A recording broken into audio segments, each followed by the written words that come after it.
ఆదాయపు పన్ను ఎవరు విధిస్తారు?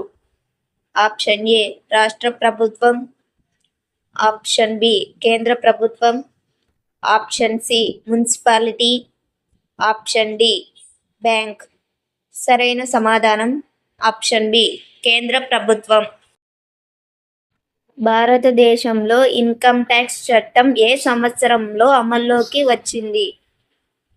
ఆప్షన్ ఏ 1947వ సంవత్సరం, ఆప్షన్ బి 1950వ సంవత్సరం, ఆప్షన్ సి 1961వ సంవత్సరం, ఆప్షన్ డి 1975వ సంవత్సరం. సరైన సమాధానం ఆప్షన్ సి 1961వ సంవత్సరం. పాన్ అంటే ఏమిటి?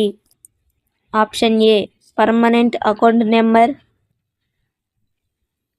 Option B personal account number, option C public account number, option D private account number. Correct answer is option A permanent account number.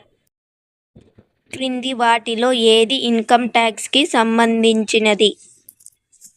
Option A GST, option B direct tax, option C indirect tax, option D service tax. Correct answer is option B direct tax. Income tax ఎవరి మీద పడుతుంది? Option A వస్తువులపై, option B సేవలపై, option C ఆదాయంపై, option D దిగుమతులపై. సరైన సమాధానం option C ఆదాయంపై.